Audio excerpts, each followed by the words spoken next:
The fluorescent lights flickered overhead in the dimly lit maintenance corridor of Cerberus Station. Alex Vance wiped sweat from his brow, cursing under his breath as he adjusted the wrench in his hand. It was the third time this week that the energy core's coolant system had malfunctioned, and, as usual, he was the one assigned to fix it during the night shift. "Come on, you piece of junk," Alex muttered, tightening a valve that hissed in protest. The aged station groaned around him, a symphony of metal fatigue and poor engineering that had become the soundtrack to his monotonous existence. 2 years on this asteroid mining outpost, and each day blended into the next. A haze of repairs, silent meals in the crowded cafeteria, and dreamless sleep in his cramped quarters. Sometimes Alex wondered how he'd ended up here, but thinking too hard about his past always gave him a headache. His memories before Cerberus were fragmented, like pieces of a puzzle that didn't quite fit together. The valve finally stopped leaking, and Alex sat back on his haunches, allowing himself a small smile of satisfaction. It was these tiny victories that made his life somewhat bearable. He gathered his tools, preparing to head back to the main deck to log the repair. "Em nhớ anh nhiều lắm, chồng của em." The voice floated through the corridor, melodic and filled with such raw emotion that Alex froze. Then, realizing he couldn't understand the words, confusion washed over him. Was that Vietnamese? He'd never heard anyone speak Vietnamese on the station before. "I miss you so much, my husband." This time the words came in English, the same haunting voice, now directly behind him. Alex spun around, nearly dropping his toolkit. Standing before him was a woman. At least, she appeared mostly human at first glance. But as his eyes adjusted to the shadows, he noticed the subtle metallic sheen to her skin that caught the dim light, the unusual multicolored irises that seemed to shift and swirl like cosmic nebulae. Her clothing was unlike any uniform on the station, a fitted garment that seemed to move with her breathing, with geometric patterns that occasionally pulsed with a soft light. But it was her expression that truly startled him. The look of profound recognition, of intimate familiarity, and beneath it all, a deep well of sorrow. Who are you?" Alex managed to stammer. "How did you get in here? This section is restricted." The woman took a step forward, her movements fluid and graceful. "My name is Lyra, and you know me, even if you don't remember." Her voice caught. "You're not Alex Vance. Your name is Kalen. You're my husband." Alex's heart hammered in his chest. This had to be a hallucination. Maybe there was a gas leak in the coolant system he'd missed, or maybe the chronic sleep deprivation had finally caught up with him. "Look, I don't know what kind of joke this is, but I need to call security." He reached for his communicator only to find it dead, the screen black and unresponsive. "They won't come," Lyra said softly. "I've temporarily disrupted communications in this sector. I needed to speak with you alone."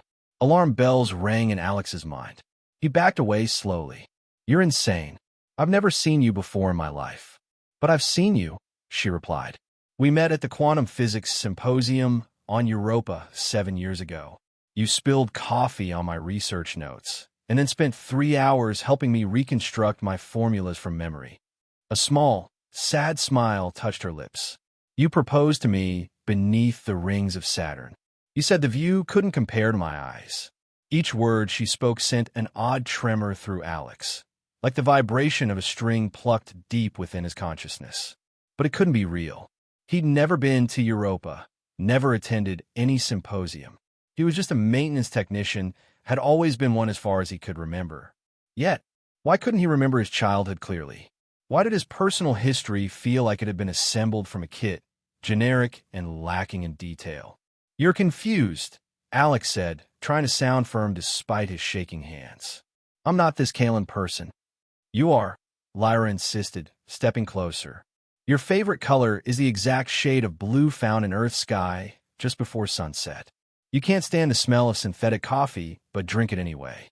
You tap your fingers in prime number sequences when you're nervous, like you're doing right now." Alex glanced down at his hand and stilled his fingers, which had indeed been tapping in a pattern. 2, 3, 5, 7, 11. A chill ran down his spine. That's just a coincidence," he said, but his voice lacked conviction. Lyra reached into a pocket of her strange garment and withdrew a small crystal, no larger than a coin. It glowed with an inner light, pulsing gently. "This is yours," she said. "You made it. It's a quantum memory crystal, a fragment of the technology you were developing before they took you." Against his better judgment, Alex found himself reaching for it. The moment his fingers touched the crystal, a shock of familiarity jolted through him. Not a memory exactly, but the sense of one, just out of reach. "Who took me?" he asked, his voice barely a whisper. "The Shroud," Lyra replied, her voice hardening. "They want what's in your mind, Kalen. The technology you created. When they couldn't extract it, they buried your memories beneath a false identity. They've been watching you, waiting for your real self to emerge." Alex shook his head violently, thrust the crystal back at her. "No, this is crazy. I need to go." He tried to push past her, but she caught his arm. Her touch was warm, solid, definitely not a hallucination. "You're in danger," she said urgently. "They know I've found you. We don't have much time." "I don't know you," Alex insisted, pulling away. "Stay away from me." He turned and ran, his boots echoing on the metal flooring as he fled down the corridor, away from the mysterious woman and the unsettling feelings she stirred within him. As he rounded the corner, he heard her call after him, "The dreams you've been having of falling through space without fear of machines that bend reality. Those aren't dreams, Kalen. They're memories trying to break through." Alex ran faster, but her words pursued him like shadows. The next day, Alex convinced himself that the encounter had been a hallucination, a vivid dream born of exhaustion and isolation. He went through his routine mechanically. Breakfast in the noisy cafeteria, checking the maintenance roster, fixing a faulty air recycler in Section 7. But as the hours passed, he found himself noticing things he'd overlooked before. The way station manager Reeves watched him during the morning briefing, eyes lingering too long. The security personnel who seemed to appear wherever he went. The way his workstation terminal sometimes flickered as if someone else was accessing it remotely. And there were the small inconsistencies in his own memories. Why couldn't he recall the name of his engineering school when a coworker asked? Why did he have a reflexive knowledge of advanced quantum mechanics when his job required only basic technical skills? By evening, paranoia had wrapped around him like a second skin. In his quarters, he sat on his bunk, staring at the blank wall, trying to remember his life before Cerberus Station. The more he pushed, the more his head throbbed with pain. "They programmed that response," said a familiar voice. Alex jerked his head up. Lyra stood in the corner of his room, though he was certain he'd locked the door. "Get out," he hissed. "I'll call security this time, I swear." "You won't," she said with quiet certainty, "because part of you knows I'm telling the truth." She was right. Despite everything, despite all logic, he hadn't reported the previous night's encounter. He hadn't told anyone about the strange woman claiming to be his wife. If what you're saying is true, and I'm not saying it is, why can't I remember any of it? Lyra moved to sit beside him on the bunk, maintaining a respectful distance. The Shroud uses a combination of neurological programming and quantum memory suppression. Your real memories are still there, just locked away. And you're what? An alien? A small smile touched her lips. By your current understanding, yes. I'm Iridian. From a star system your people haven't named yet. Our species has been observing humanity for centuries, though we rarely interact directly. Then how did I, Kalen, meet you? You were working on instantaneous transportation technology, quantum tunneling that could bend space-time. Your research detected our observation platforms. Instead of reporting it, you reached out. We connected. Alex stood abruptly, pacing the small room. This is insane. You're telling me I'm some brilliant scientist who married an alien and then had my memory wiped by a shadowy organization? Yes. He laughed, the sound tinged with hysteria. And I'm supposed to just believe you? No, Lyra said, her gaze steady. You're supposed to question everything, investigate. That's who you are, Kalen. You never took anything on faith. Alex stopped pacing. Prove it. Show me something that would convince me. Lyra considered for a moment, then raised her hand. The air above her palm shimmered, and a three-dimensional image appeared. A recording of a man who looked exactly like Alex, but with longer hair and more confident bearing, standing in a laboratory filled with equipment he didn't recognize yet somehow understood. The man was explaining something complex about quantum entanglement, using terminology Alex shouldn't comprehend, but did. That could be faked, he said weakly. Perhaps, Lyra conceded. But can this? She took his hand and placed it against her chest, over her heart. Beneath his palm, he felt not the steady rhythm of a human heartbeat, but a complex pattern of pulses and pauses, a music of alien physiology that triggered something deep in his subconscious. I used to fall asleep listening to your heartbeats, he whispered, the words emerging unbidden, surprising him. He jerked his hand away as if burned. Kaylin, Lyra said, hope illuminating her face. Stop calling me that. Alex snapped, but with less conviction than before. Even if, and it's a big if, what you're saying is true, what do you want from me? I want to help you remember, and then I want to get you off this station. The Shroud has been using you, keeping you here to monitor your subconscious mind, extracting fragments of your knowledge while maintaining your cover identity. For what purpose?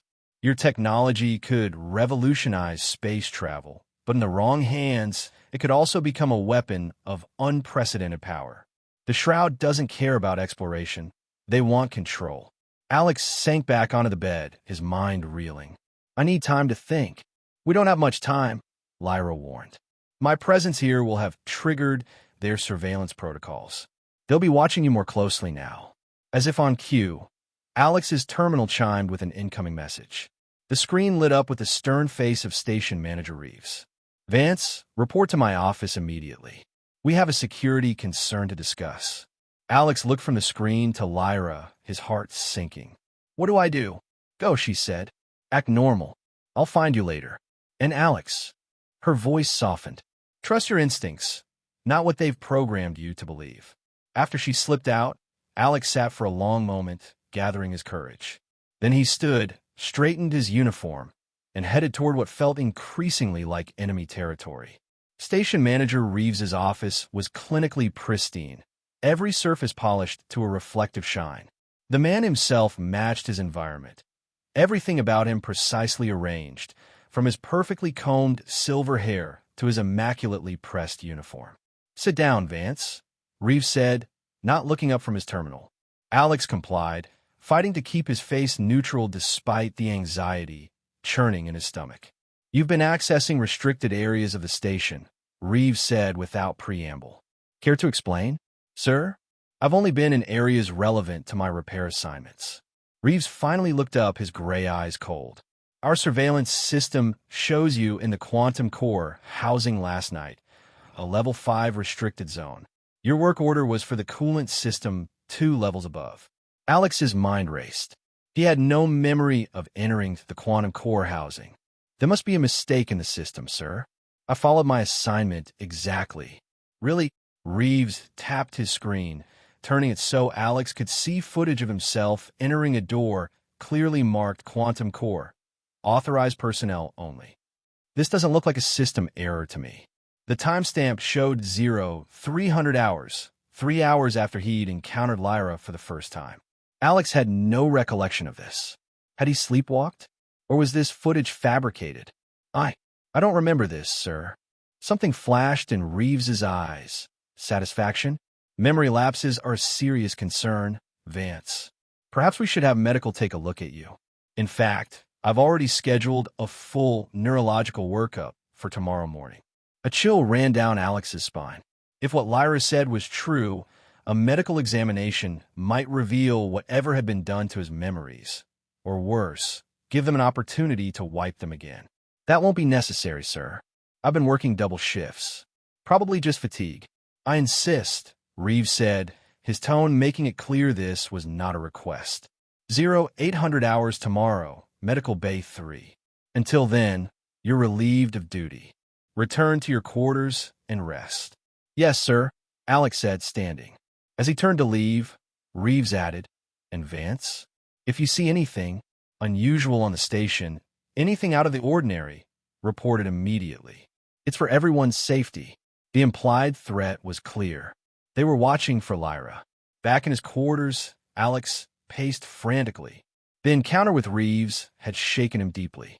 Either Lyra was telling the truth and he was in grave danger, or he was losing his mind and needed genuine medical help. But something in Reeves's manner, the cold calculation in his eyes, pushed Alex toward believing the former. He began searching his small room, looking for, he wasn't sure what, evidence, proof, something to support or refute Lyra's claims. Under his bunk, behind the environmental controls, inside his meager personal belongings. Finally, in frustration, he slammed his fist against the wall and heard a hollow sound. Frowning, he knocked again. The panel sounded different from the others. Heart racing, he ran his fingers along the seam, searching for a way to open it. A small section of the wall slid aside, revealing a hidden compartment. Inside was a data crystal similar to standard storage devices used on the station, but with subtle differences in design. Had he hidden this, or had Lyra planted it during her visit? With shaking hands, Alex inserted the crystal into his personal terminal. The screen flickered, then displayed a single text file labeled Contingency. He opened it. If you're reading this, the memory block is beginning to fail. They will notice soon. Trust the woman with stars in her eyes. The key is in the maintenance logs. Entry 7734B. Remember, what they want isn't what you created. The message was signed simply K. Kalen. He had left himself a message. Alex quickly pulled up the station's maintenance database. Entry 7734B was dated 18 months ago, a routine repair to the station's backup navigation system. But embedded within the technical details was a string of code that made no sense in the context of navigation repairs. It was an encryption key. Without fully understanding how he knew what to do, Alex applied the key to the data crystal. New files appeared, dozens of them. Scientific formulas, schematics, personal logs. He opened one at random and saw his own face, Kalen's face, looking back at him from a video log. Trial 47 was partially successful, his doppelganger said, excitement evident in his voice. The quantum tunneling effect remained stable for 3.7 seconds, long enough to transmit data packets. With Lyra's insights on nonlinear spacetime perception, I believe we can extend the stability window indefinitely. This could change everything. Instant communication and potentially transportation across vast distances without conventional travel. Alex stared at the screen, transfixed. The terminology should have been incomprehensible to a maintenance technician, yet he understood every word. More than that, he remembered recording this log, remembered the exhilaration of that breakthrough. He opened another file, a personal journal entry. Lyra and I have decided to get married. The cultural differences are substantial, of course, but what we share transcends such concerns. Her people are cautious about the exchange of technology, and rightly so given humanity's history, but our personal connection has created a bridge between our worlds. Still, I worry about the attention my research is attracting. Rumors of the Shroud's interest are increasing. I may need to take precautions. The door to his quarters slid open without warning. Alex barely had time to close the files before two security officers entered, their expressions grim. "Alex Vance, you're to come with us immediately," the taller one said. "Manager Reeves's orders." "I thought my medical evaluation wasn't until tomorrow," Alex said, trying to sound calm while discreetly ejecting the data crystal.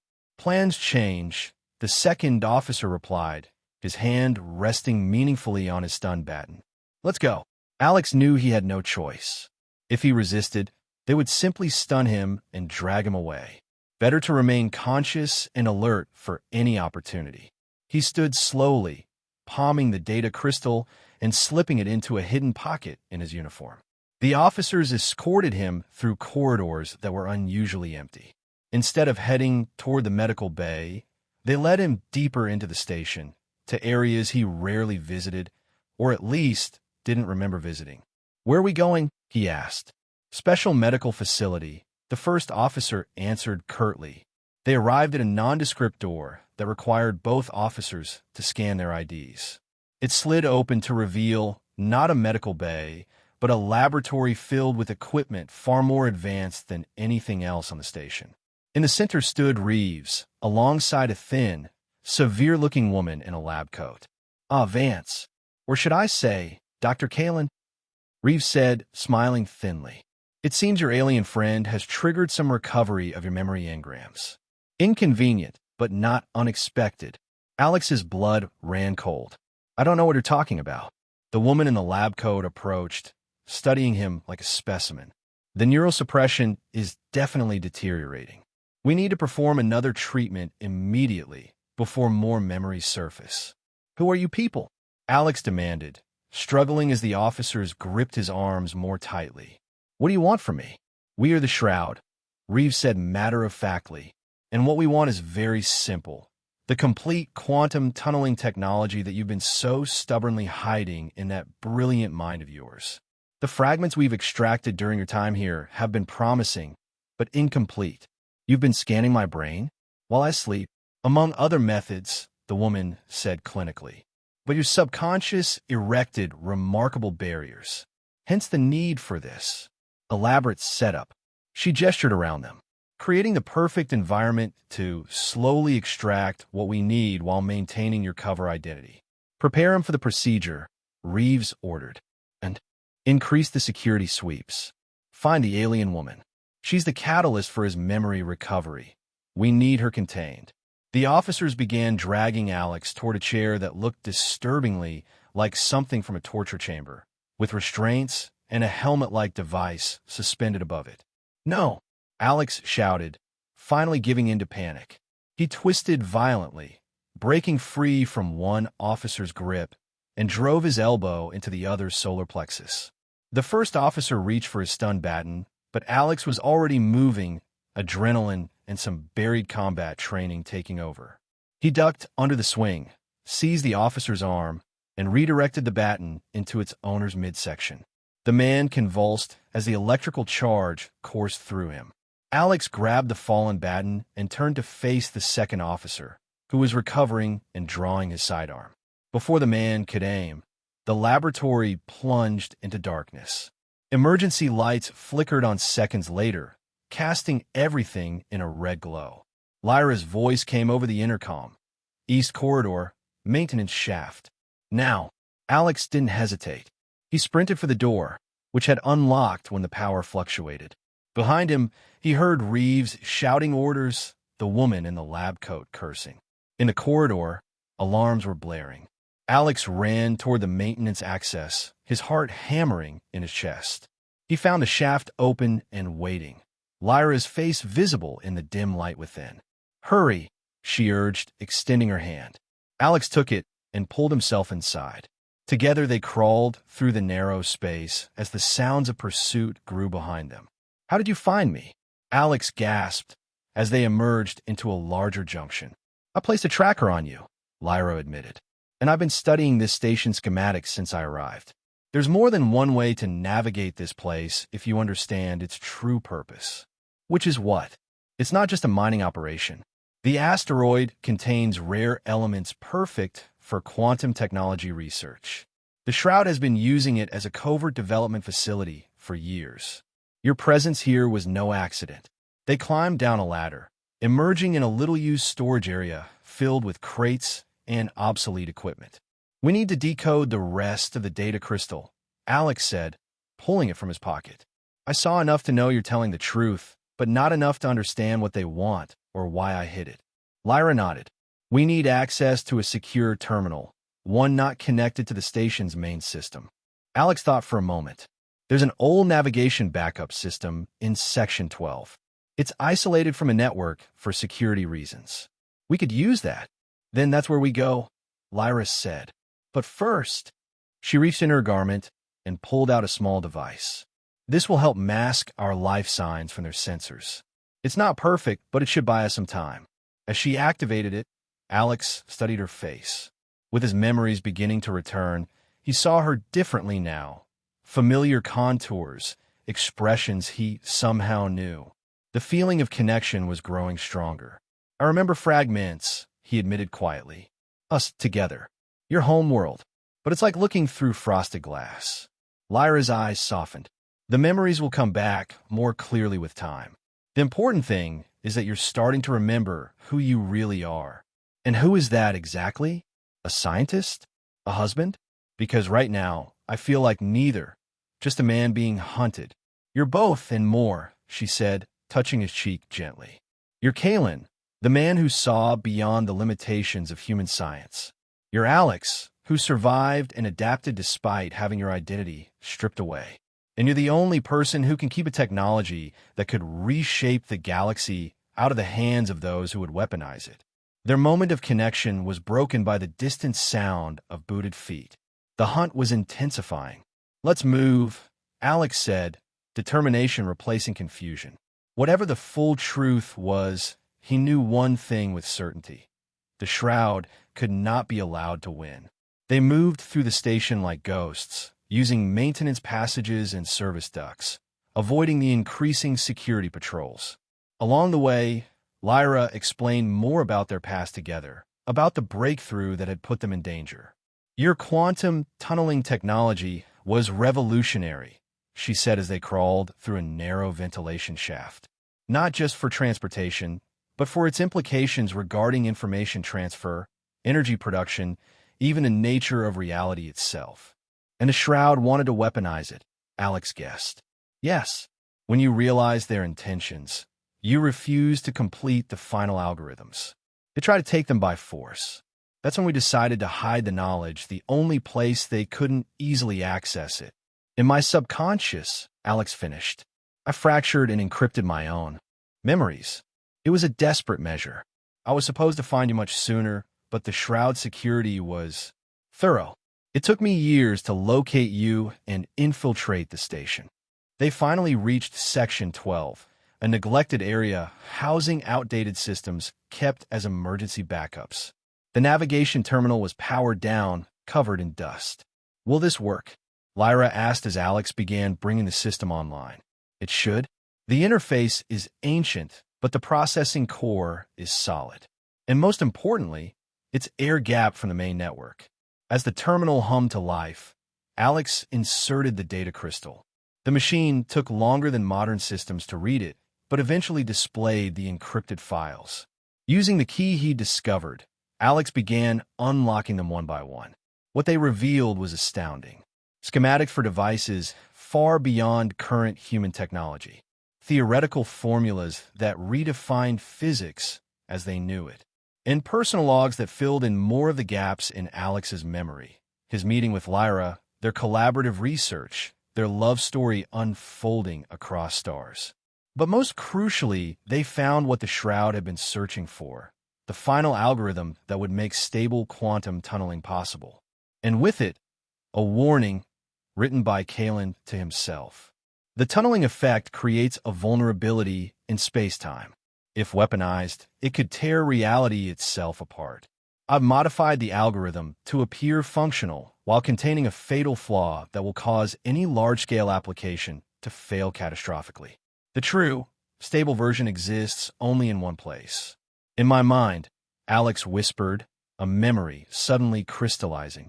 I encoded it into a mnemonic sequence that only makes sense with both human and Iridian cognitive frameworks. Neither of us alone has the complete formula. It requires both of us, working in harmony, to reconstruct it. Lyra's eyes widened. A safeguard that requires cooperation between species. Brilliant. And explains why they kept trying to extract fragments from my subconscious rather than simply forcing me to write it down, Alex said. They needed the pure, unaltered version from my memory, not the sabotaged one in my notes. Their discovery was interrupted by the terminal's proximity alert. Multiple figures approaching their location. They found us, Lyra said, tension evident in her voice. Alex quickly downloaded what they needed onto a smaller, more portable crystal. There's an emergency shuttle bay 2 levels down.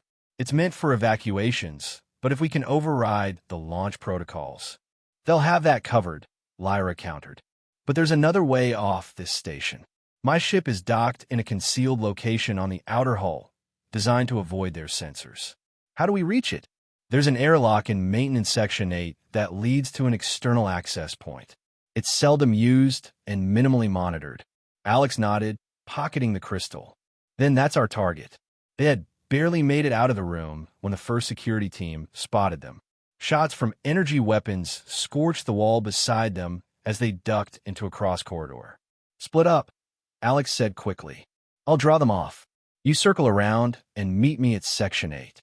No, lida pretestiv. We just found each other again. Trust me, Alex said, memories of tactical training he'd never consciously received flooding back. I know what I'm doing now. Before she could argue further, he darted away, deliberately making enough noise to attract their pursuers. As he'd hoped, most of the security team followed him, their heavier footfalls echoing behind.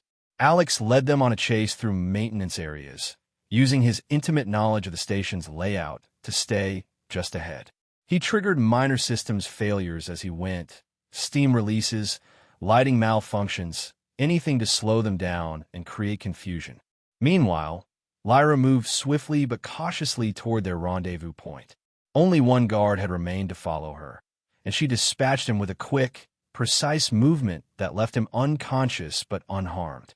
They reached Section 8 almost simultaneously, Alex arriving breathless and sporting a minor burn on his arm where an energy blast had grazed him. You're hurt, Lyra said, examining the wound. It's nothing. Let's keep moving. The airlock was there, as she described, rarely used and with minimal security features. They began the process of cycling it for exit. Once we're outside, we'll need to move quickly, Lyra explained. My ship is approximately 200 meters along the hull. I have environment suits prepared. As the airlock cycled, a voice came over the nearby communication terminal. Dr. Kalin, this is a futile effort. Reeves's face appeared on the screen, his expression cold and calculating. We have overridden the external airlock controls. If you attempt to exit, we will decompress the chamber while you're only partially suited. A rather unpleasant death, I'm told. Alex and Lyra exchanged glances. Bluffing? Or had they truly gained remote access? Furthermore, Reeves continued, we have deployed a containment team to your position. They will arrive in approximately 2 minutes. I suggest you surrender peacefully. We have no desire to damage that valuable mind of yours any more than necessary. The communication cut off. Alex immediately moved to the airlock controls, examining them closely. Can they really override it remotely? Lyra asked. Yes, Alex confirmed grimly. But not if I physically disable the override circuit. He pulled off a panel beside the airlock and began rewiring the internal components, his fingers moving with practiced precision. This will give us local control only, but it should be enough. And the containment team? We'll be gone before they arrive. Alex finished his modifications, and the airlock control panel lit up green. There, we have full local control now.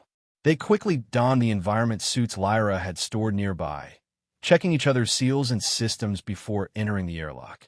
As Alex initiated the cycle, they heard pounding footsteps approaching, the containment team arriving earlier than expected. Hurry, Lyra urged as the inner door sealed and the atmosphere began to vent. The outer door was just beginning to open when something struck it from outside, a magnetic clamp locking it in place, preventing full extension. They have EVA teams waiting, Alex realized. They anticipated this escape route. The partially open door provided a gap large enough for them to see through, but not wide enough to pass through. Outside, figures in advanced EVA suits were visible, carrying equipment designed to force the airlock. We're trapped, Lyra said, frustration evident even through her suit's communication system. Alex's mind raced, calling upon both his maintenance knowledge and the scientific expertise that was increasingly returning to him. The emergency purge, he said suddenly. Every airlock has an emergency protocol for contamination events, a high-pressure purge that could dislodge that clamp and push us out in the process. But wouldn't that alert the EVA team? Yes, but it would also create a debris cloud that might buy us a few seconds of confusion. Sometimes a few seconds is all you need. Alex accessed the emergency controls, overriding the safety protocols with a command sequence that shouldn't have been in a maintenance technician's knowledge base. Brace yourself against the inner wall, he instructed. When the purge happens, push off immediately toward the coordinates of your ship. Don't wait for me. I'll follow your trajectory. Lyra positioned herself as directed, her gaze fixed on him through her helmet visor. Together, she insisted. Together, Alex agreed, entering the final command. The airlock gave a warning beep, then explosive decompression followed. The force blew the external door fully open, dislodging the magnetic clamp and creating a shower of ice crystals and metal fragments that temporarily obscured the view of the EVA team. Alex and Lyra launched themselves outward, pushing with all their strength through the opening and into the void of space. The sudden transition from confined airlock to infinite blackness was disorienting, but Alex forced himself to focus on Lyra's form ahead of him, the gentle glow of her suit's propulsion system guiding him. Behind them, the EVA team recovered quickly, firing grappling lines that narrowly missed their fleeing targets. One of the team members activated a more powerful propulsion system, beginning to close the distance. "They're gaining," Alex warned over the suit's communication system. "We're almost there," Lyra responded. 50 meters to the ship. Alex glanced back to see their pursuer raising what looked like a specialized weapon, possibly designed to disable their suits without killing them. He made a quick calculation, then adjusted his trajectory to place himself between the attacker and Lyra. "Keep going," he urged. "I'll intercept if they get too close." "Don't you dare sacrifice yourself," Lyra shot back. "I didn't spend years finding you just to lose you now." The pursuing EVA operator fired. Alex twisted in space, the movement awkward but effective enough to avoid a direct hit. The pulse grazed his suit's leg, causing a momentary power fluctuation, but no breach. "There!" Lyra called out, pointing ahead. At first, Alex saw nothing against the dark hull of the station. Then, as if emerging from invisibility, a sleek vessel materialized, nothing like the bulky human shuttles he was accustomed to. Its hull had the same subtle metallic sheen as Lyra's skin, with flowing lines that suggested both organic design and advanced engineering. A hatch opened seamlessly in its side as they approached. Lyra entered first, Alex right behind her, the hatch closing just as a barrage of energy pulses impacted the ship's exterior.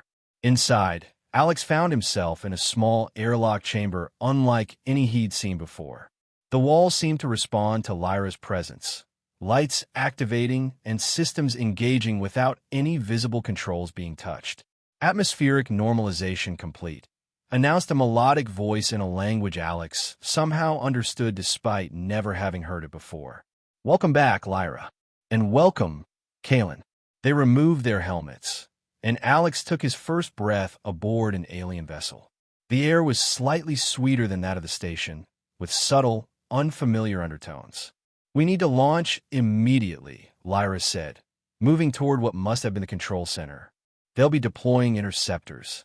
Alex followed, watching in fascination as she interfaced with the ship through what appeared to be a combination of gesture, touch, and some form of mental connection.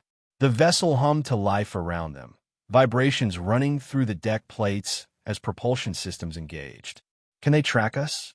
Alex asked, glancing at the displays that showed the station rapidly receding. "Not easily," Lyra replied. "This ship incorporates stealth technology based partially on your own research. But they'll try to follow our ion trail once they realize we've escaped." "Where are we going?"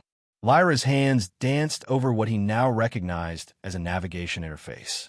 "First, to break orbit and reach safe FTL distance. Then to a secure location where we can properly assess what we've recovered and plan our next steps." Alex sank into a seat that adjusted to his form with fluid ease. The reality of their situation was finally hitting him. He was aboard an alien vessel, fleeing from a clandestine organization, with memories of two different lives competing for dominance in his mind. "I still don't remember everything," he admitted. "There are gaps, large ones, Lyra finished setting their course and turned to him, her expression softening. The memory suppression was thorough. Complete recovery may take time. If it happens at all, Alex added quietly. It will, she assured him, moving to sit beside him. The neural pathways are still there, just dormant. Already you're remembering techniques and knowledge that Alex Vance never possessed. She was right. Throughout their escape, he'd found himself drawing on skills and knowledge far beyond his supposed background. Combat maneuvers, advanced physics, even the ability to understand Lyra's native language. I need to see what's on this crystal, he said, pulling the storage device from his suit pocket. Maybe it will help trigger more memories. The ship provided a compatible interface. As the files transferred to the Iridian system, Alex and Lyra reviewed what they'd recovered. Research notes, personnel files on Shroud operatives, and most importantly, Kalen's own journal entries documenting the development of the quantum tunneling technology and his growing concerns about its potential weaponization. One entry particularly caught Alex's attention. The quantum tunneling effect creates a bridge between points in space-time that should, by conventional physics, remain separate. But I've discovered something even more profound. The bridge doesn't just connect points within our universe. Under specific conditions, it can breach the barriers between parallel realities. The implications are staggering and terrifying. If the Shroud weaponizes this aspect, they could potentially invade or destroy entire alternate worlds. I cannot allow this to happen. The final algorithms must never fall into their hands. Parallèle réalités, Alex Mom Uret. Is that where you're from? A parallel Earth. Lyra shook her head.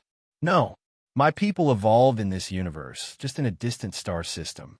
But your discovery does explain why the Shroud was so determined. Control over parallel realities would give them power beyond imagination. As they continued through the files, Alex found references to a safeguard he'd created, a quantum lock that required both human and Iridian neural patterns to decrypt. As he read, fragmented memories surfaced, working alongside Lyra in a laboratory hidden on a remote moon. The moment of breakthrough, when they realized how their different cognitive structures could create an unbreakable encryption. Their decision to use their bond, not just as collaborators, but as partners to protect the knowledge. We got married, not just because we loved each other, Alex said slowly as the realization dawned, but because it created the perfect protection for the technology. The complete algorithms can only be reconstructed when both our minds work in harmony, a literal and metaphorical union. Lyra smiled, reaching for his hand. The love came first. The strategic advantage was secondary. Their moment of connection was interrupted by an alarm from the ship's systems. Pursuit vessels detected, the ship's voice announced. 3 Shroud. Interceptors on a converging course. Lyra returned to the controls, her movements quick but precise. They're faster than I anticipated. They must have prepared for this contingency. Alex studied the tactical display, newfound knowledge guiding his assessment. Their formations suggest they're trying to herd us toward that planetary system. He pointed to a red giant with several gas giants orbiting it. Probably a Shroud outpost there. Agreed. We'll need to alter course and make an FDL jump sooner than planned. Can we outrun them? Lyra's expression grew grim. Not all 3. This vessel prioritizes stealth over speed. Alex considered their options, memories of tactical scenarios he'd never consciously experienced filtering through his mind. What about the asteroid field at the edge of this system? If we can reach it before they intercept us, we might be able to lose them in the debris, or at least even the odds. A risk, Lyra said, but a calculated one. She adjusted their course, the ship banking smoothly as it accelerated toward the distant cluster of asteroids. The interceptors responded immediately, altering their own trajectories to cut off the new course. The lead vessel fired a warning shot, an energy pulse that dissipated harmlessly several hundred meters from their position. They want us intact, Alex observed. Or at least they want me intact. That won't stop them from disabling our propulsion or navigation systems, Lyra replied, executing a series of evasive maneuvers as more warning shots flashed past. If we lose engine capability, we're finished. Alex scanned the ship's interface, looking for anything that might help them. His eyes settled on a subsystem he recognized from his own research. "Is that a quantum field generator?" he asked, pointing to a glowing symbol. "Yes, but it's only designed for short-range cloaking. It won't hide us from their scanners at this distance." "Maybe not for cloaking," Alex said, a plan forming in his mind. "But what if we modified it to create a localized tunneling effect? Not for transportation. We don't have the power, but to disrupt their targeting systems?" Lyra's eyes widened. "A quantum interference pulse. It could work, but the calculations would need to be precise. Too strong, and we could create an unstable space-time pocket." "I can do it," Alex said with sudden certainty. "The formulas are coming back to me." With Lyra's guidance, he accessed the ship's computational systems and began programming the quantum field generator for this unorthodox use. His fingers moved across the interface with increasing confidence, equations flowing through his mind as naturally as breathing. "They're closing fast," Lyra warned. 2 minutes until intercept." "Almost ready," Alex responded, making final adjustments. "The pulse will only affect a limited area and won't last long, but it should confuse their sensors enough for us to reach the asteroid field." "On your mark, then." Alex completed the final calculations. "Now!" Lyra activated the modified generator. A ripple of distortion spread outward from their ship, invisible except for how it momentarily bent the starlight passing through it. On their tactical display, the effect was immediate. The interceptor's formations faltered as their sensors failed to maintain lock. "It worked!" Lyra exclaimed, immediately executing a sharp dive and acceleration toward the asteroids. Their targeting systems are giving them contradictory data. 2 of the interceptors veered off course, their automated safety protocols engaging to prevent collision with phantom obstacles created by the distorted space-time. The third, perhaps piloted by someone more experienced or reckless, continued pursuit, but at a decreased speed. They reached the edge of the asteroid field with the lone interceptor still following, though at a greater distance. Lyra skillfully navigated between the floating masses of rock and ice, some as small as their ship, others the size of small moons. "Can you do it again?" she asked. "The interference pulse?" Alex shook his head. "The generator needs time to recalibrate. If we try too soon, we risk burning out the system entirely." "Then we do this the old-fashioned way," Lyra said, her expression determined as she guided the ship deeper into the field. What followed was a deadly game of hide-and-seek among the asteroids. Lyra's piloting skills were extraordinary, the ship responding to her commands as if it were an extension of her body. They used the larger asteroids for cover, executed tight turns around smaller ones, and at one point shut down all non-essential systems to drift silently past their pursuer. The Shroud interceptor pilot was persistent and skilled, but lacked Lyra's intimate connection with her vessel. Eventually, they managed to loop around behind a particularly massive asteroid, doubled back on their path, and slipped away while the interceptor continued searching. In the wrong direction. When they finally emerged from the far side of the asteroid field, there was no sign of pursuit on their sensors. "We've lost them," Lyra confirmed after several tense minutes of scanning. "For now, at least." Alex released a breath he hadn't realized he was holding. "You're an amazing pilot, and you're still a brilliant physicist," she replied with a small smile. That quantum interference pulse was inspired. They set course for their original destination, this time taking a more circuitous route to avoid detection. As the adrenaline of their escape faded, exhaustion began to set in. Alex found himself fighting to keep his eyes open. "You should rest," Lyra said gently.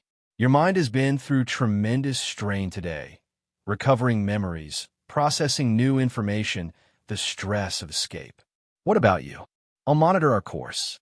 My species requires less sleep than humans."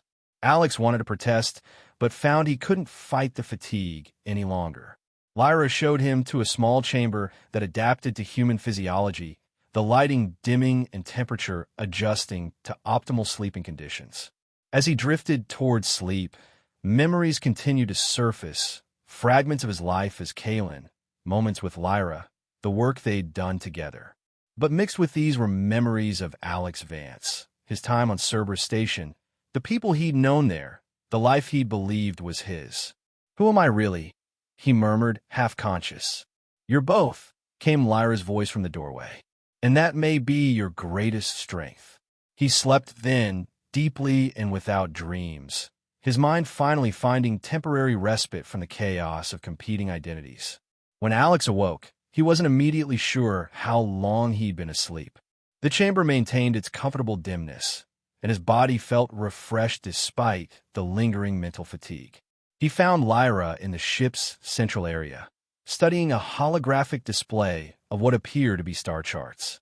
"How long was I out?" he asked. "Approximately 14 Earth hours," she replied, deactivating the display. "Your body needed it." 14 hours? We could be anywhere by now. We're approaching our destination, a small outpost on the edge of what humans call the Kuiper Belt.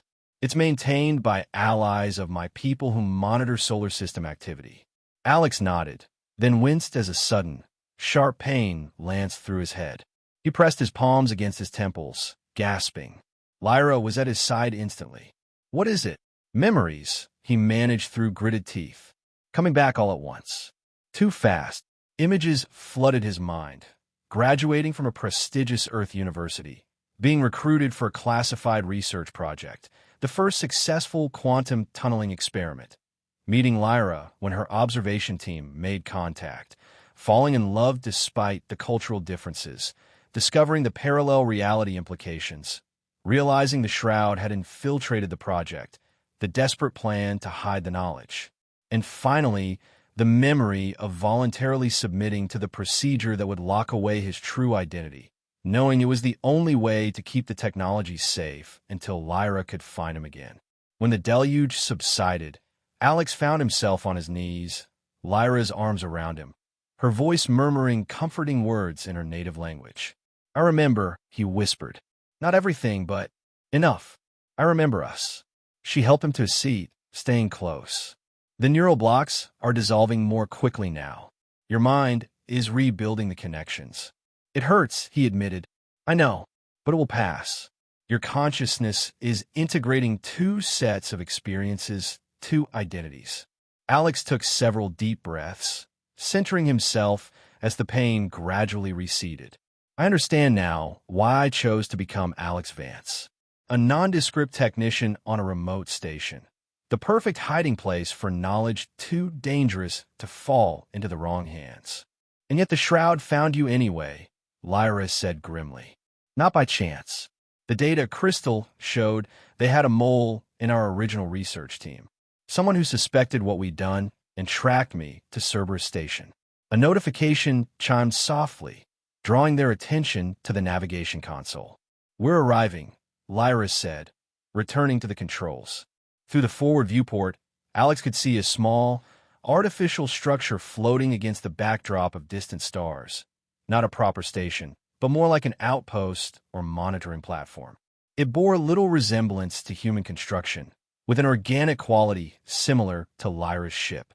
They docked with practiced efficiency, the connection forming without the mechanical clanking and hissing of human airlocks. When the way was clear, they stepped through into the outpost. Two beings awaited them, humanoid like Lyra, with the same metallic sheen to their skin, but with subtle differences in coloration and physical structure that Alex somehow knew denoted regional variations among the Iridian species. Sentinel Lyra, the taller one, greeted in their musical language. "We received your transmission. The Council is disturbed by news of Shroud pursuit. This is Kalen," Lyra introduced.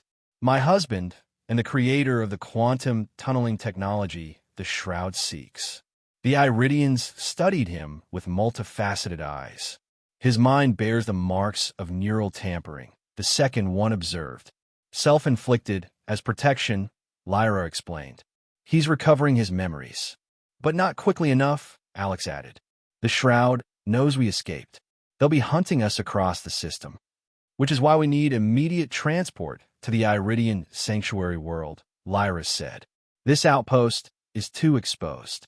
The taller Iridian gestured toward an inner chamber. "We should discuss this privately. There have been Developments since you began your search. Inside a secure room lined with softly pulsing surfaces that Alex recognized as Iridian privacy field generators, the two sentinels revealed troubling news.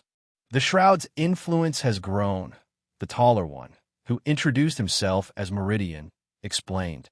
They have infiltrated key positions in Earth Space Development Program and established footholds throughout the solar system. They've also begun experimenting with crude quantum tunneling, added the second Vorin. Nothing as sophisticated as your work, Kalen, but enough to concern the Iridian Council. How close are they to achieving stable tunneling?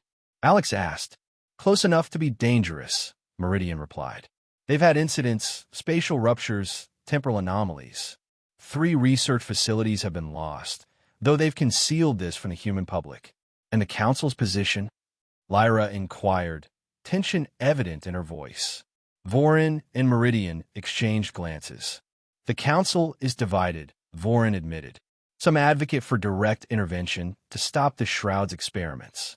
Others insist on maintaining our traditional policy of non-interference. And our sanctuary request, Lyra pressed. Granted, but not without opposition, Meridian said. There are those who believe bringing Kalen and his knowledge to Iridian space represents too great a risk.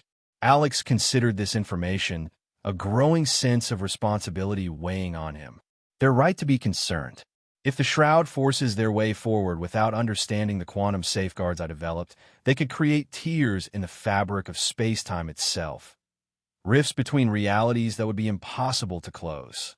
Then the knowledge in your mind represents both tremendous danger and the only hope of preventing catastrophe, Vorin observed. Yes, Alex agreed, which is why we can't simply hide in a sanctuary. We need to actively counter what the Shroud is doing. Lyra turned to him, surprise evident in her expression. Kalen, we just escaped them. You're still recovering your memories. We need time and safety. Time is exactly what we don't have, Alex countered. If their experiments are already causing spatial ruptures, it's only a matter of time before they create something they can't control. We need to stop them now while we still can. And how do you propose to do that? Meridian asked. The Shroud is powerful, entrenched in human power structures. Alex straightened, feeling more like Kalen than he had since awakening from his false identity. We expose them. We provide evidence of their failed experiments, the covered-up disasters, their true agenda. And we offer an alternative, safe quantum tunneling technology with proper safeguards, developed through cooperation between humans and Iridians rather than exploitation.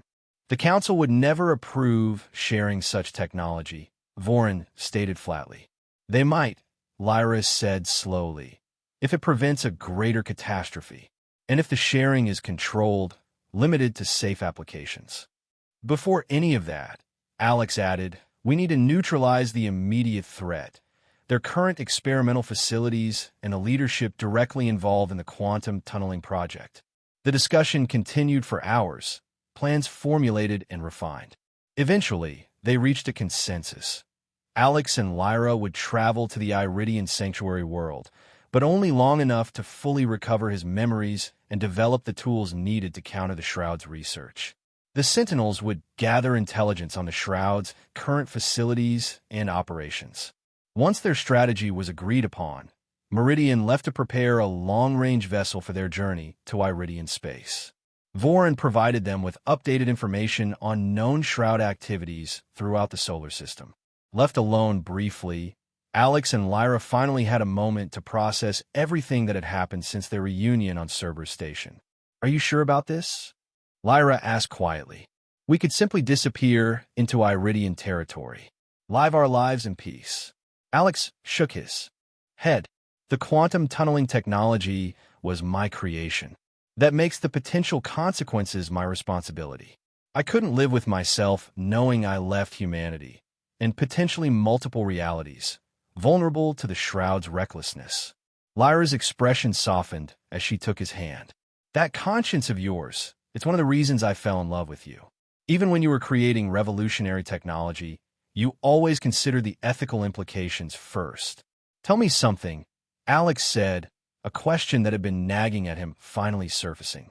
When you found me on Cerberus, you said, "I miss you so much, my husband," in Vietnamese first, then English. Why Vietnamese? A smile touched Lyra's lips. When we first met, you were collaborating with a Vietnamese scientist, Dr. Tran. You'd learned some of the language out of respect for him. It became a private joke between us. You'd greet me in Vietnamese, and I'd respond in my native tongue. Her expression grew wistful.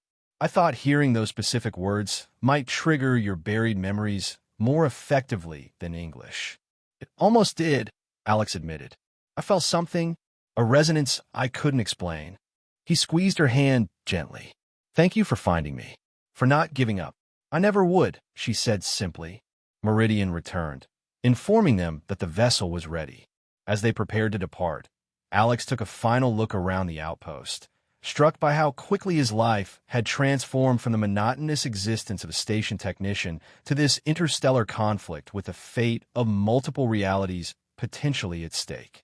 Yet despite the danger and uncertainty ahead, he felt more aligned with himself than he had in years. The memories of Kalen continued to integrate with those of Alex Vance, not replacing but enhancing them, creating a new whole greater than the sum of its parts. As they boarded the vessel that would take them to Iridian space, Alex glanced at Lyra, her familiar presence both comforting and energizing. "Ready?" she asked. Alex nodded, determination settling over him like a mantle. "Ready. Let's finish what we started." The ship detached from the outpost and accelerated away from the solar system, carrying them toward a future neither could fully predict, but one they would face together. A human scientist with a fractured past, now made whole, and an Iridian woman who had crossed the stars to find him. Behind them, Earth and its solar system continued its oblivious journey through space, unaware of the shadow organization threatening its future, or of the unlikely pair now rallying to its defense. And somewhere in the void between, the quantum fabric of reality itself seemed to hold its breath, waiting to see which path would ultimately prevail: destruction through ignorance and greed, or preservation through understanding and cooperation.